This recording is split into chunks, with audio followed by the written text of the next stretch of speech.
Welcome back to part 3 and the final part from our hearing stream 6 of the proposed Wairarapa Combined District Plan, where we review questions and any directions that have come out from the last few days of hearings. So shall I hand over to you? Thank you. So what I've got on the screen is the same document as yesterday, and I've made track changes to the questions from yesterday. We have got a couple of additions. And then the new questions that have come up today. So under the ecosystems and Indigenous biodiversity heading, first change is to the conferencing question, where I think there's some clarification. Was it just policy 4 or was it policy 6 as well? And the clarification was it's the two policies, they relate to each other. Made that addition to refer to that policy. Yes, there was some reference to Eco 01 in terms of those policies too. So that from a contextual perspective, the policies are giving effect to that. That's what they're trying to achieve. Okay, so then the two new questions for ecosystems and biodiversity today. What is the time frame the councils are planning for giving effect to the National Policy Statement biodiversity in terms of scheduling SNAs? Is that something that I heard a comment / question? Is that something the panel would? Yes, that was a question. Yeah. Okay. And then the question 11, this is more of just a down and to bring it up with you, is in terms of expert conferencing with Ainslie Cloud Power regarding the bespoke policy for electricity transmission, collective of natural environment. Yeah. The next hearing in the new year is network utilities, and so this issue is going to come up again. And if there's going to be a bespoke policy, including the network utilities chapter, I'm just flagging with you, do you want to direct conferencing now as part of the natural environment's reply statement, or is it something that would be better to consider as part of the network utilities hearing, because that's where ultimately this policy is going to end up? And would you want to see it amongst all the other network utility policies? What stage is the Section 42A report on the network utilities hearing? Drafted. It's due out on the 20th of January from memory. Who's that author? Katie Trudaway. If we defer it to the network utilities hearing, we'll be referring it to post-hearing. Yes. And the same issue will come up during the hearing. Yes. During the hearing. Just whether we can get some runs on the board in the meantime. My preference would be to do it as part of this hearing, and then that can then it could be referenced in the summary statement, the evidence of Transpower. Yeah. Hearing what I'm understanding then is that the new utilities Section 42 report may still go out. Yes. Between that going out and before the hearing itself. And there'll be some timing before the natural environment reply statement. Yes. When's the hearing scheduled for? Is it February? Yes.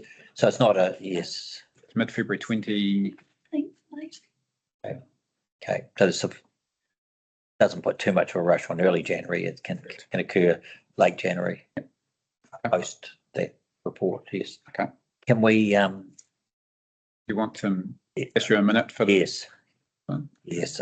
Just to capture that.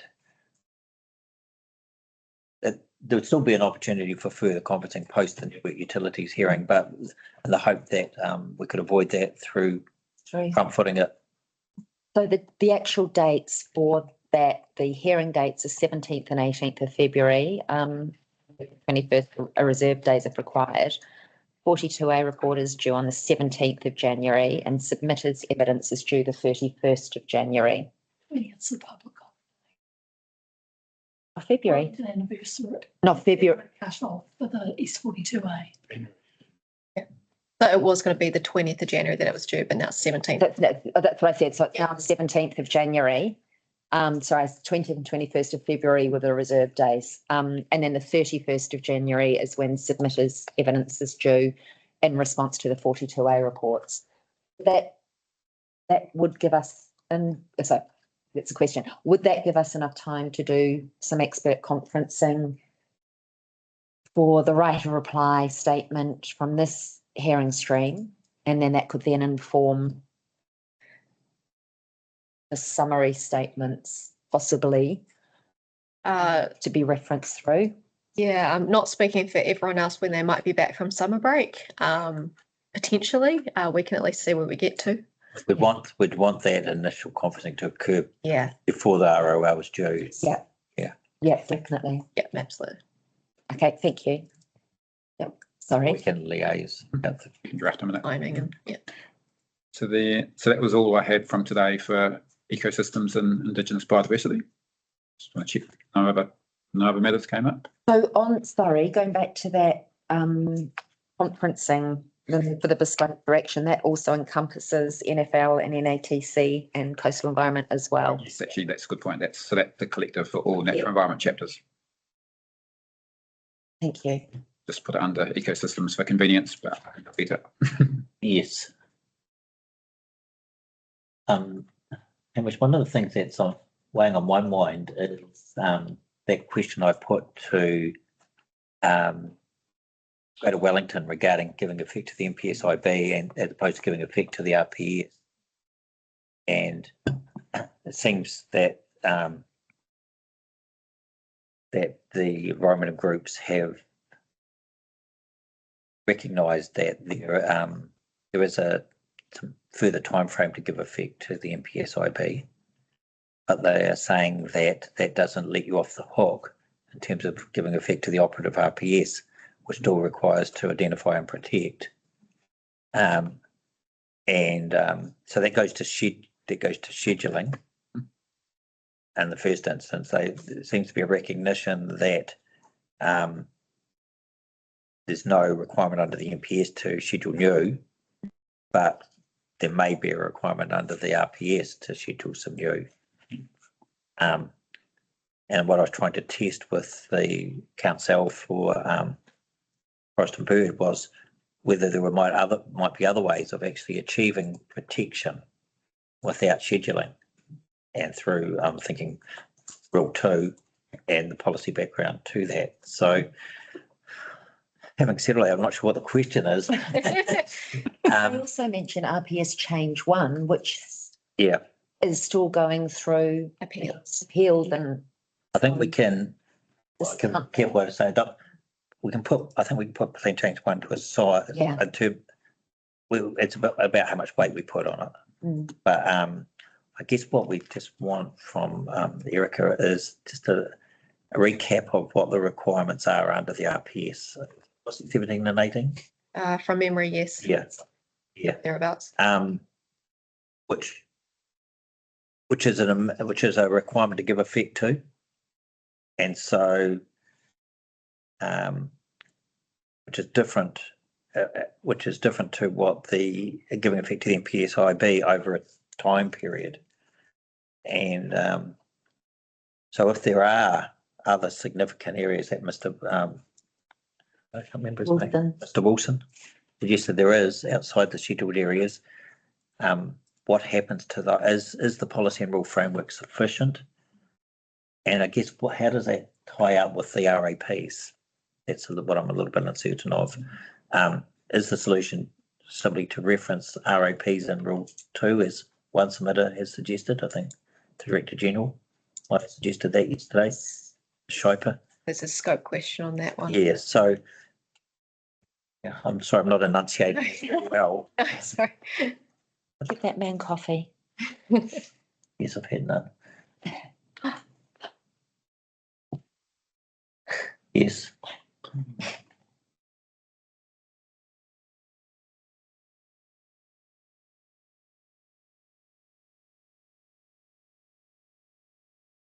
Yes, yeah. Yes.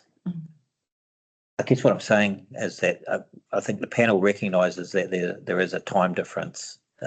Government signalled that no new scheduling, but that still leaves the RPS that we have to deal with, square away somehow.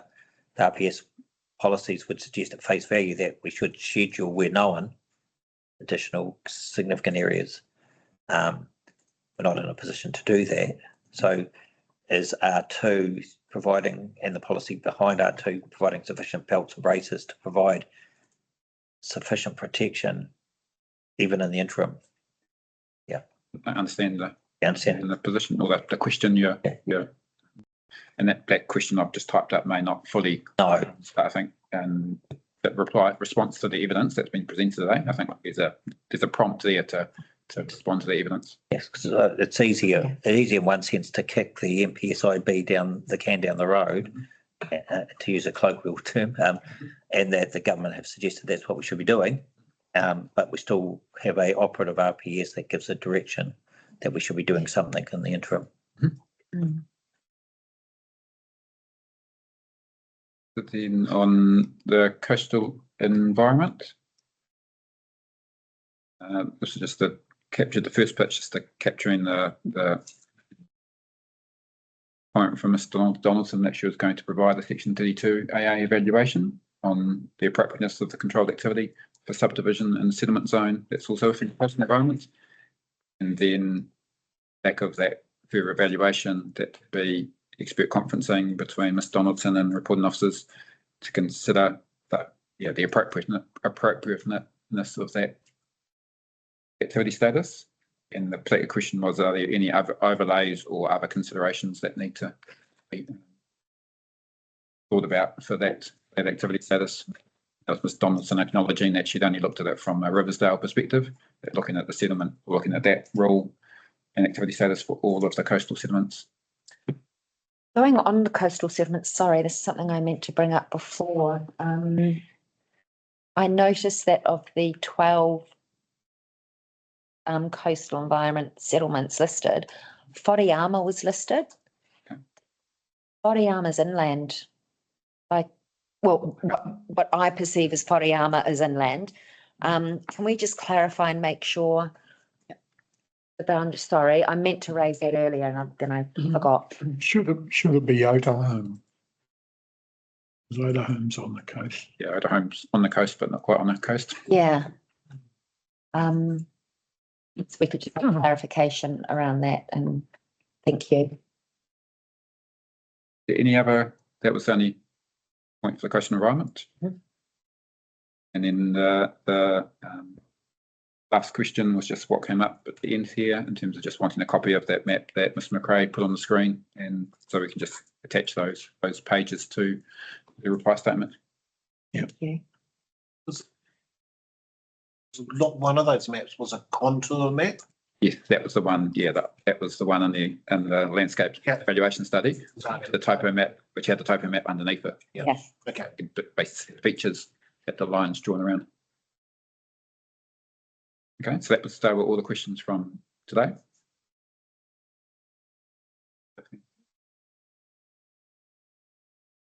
That's me. That's The minute also the page would provide directions on PO4, PO6, is that was a question, but Yes. yes, So that's yes. that we. Oh, yes, got it. Yes, got it. Thank you. We've got three methods that the panel will be directing on. These the eco policies, the natural the boat policy for electricity transmission, and then the subdivision and the coastal environment. Yes, yes. and that's regarding around the The controlled activity status. That hazards, etc. all the other considerations in the coastal environment. So is there anything beyond what Ms. Donaldson looked at for Riversdale? Yes. I think that There's a requirement on Ms. Donaldson to provide a Section 32 assessment. That's up there. Yep. So I've got the starting point for that process. It's Ms. Donaldson to do that, and then that evaluation would then be used as the basis for conferencing. I think it's probably a Section 32 rather than 32 AA, because we're missing verse 32A. Well, I guess that. Yep. Yeah. My understanding was her point was that it's already covered in the sections provided by the council. Okay. I think she was doing a Point taken. Yeah. We did also have, and sorry, you may have already mentioned it. I'd made a note that we were going to have Mr. Hudson produce mapping with Ms. McRae. yes, as the sites Yeah. captured that. Yes. Yesterday, yes, 0.2. Yeah. Coastal Yeah, environment. of course, yeah, it's just double, yeah. Thank you. I think that Whareama one might just be a simple, just delete that out because I think that might have been considered as a settlement zone, but isn't in the, And okay, thank you. I'll confirm, but yes. Public access, I think Fran's Powell was still seeking. Yeah. From policy amendment, that's captured in that point. Yeah, so you'll, in addition to these questions from the panel, you'll need to respond to any other evidence from the submitters. Okay. That we should include. To two, including but not limited to. Yeah. Yes. Ms. McLeod was happy to have a discussion on that though, wasn't she? Yes. Yep. Is there anything else from anyone? Okay. Yes, Chair. In terms of the ecosystems, just listening to the imperative given from Greater Wellington Regional Council officer in terms of giving effect to the regional policy statement. A lot of their time was spent on giving due recognition to areas outside the SNAs. So they made quite a point of that, but I think that's beyond us. Just serving that up as a reminder. thank you. There was an action on Ms. Bongi from Greater Wellington to update the table. I understand what you left it with her. If she wanted to do that, she would. If she didn't, she wouldn't. wouldn't. Absolutely. Okay. Okay, well, that concludes hearing stream 6.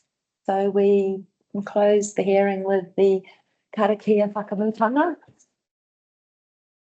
Kia whakaria te taku, kia wātia ai te ara, kia tūriki whakataha ai, kia tūriki whakataha ai, haumi e, hui e, tai au.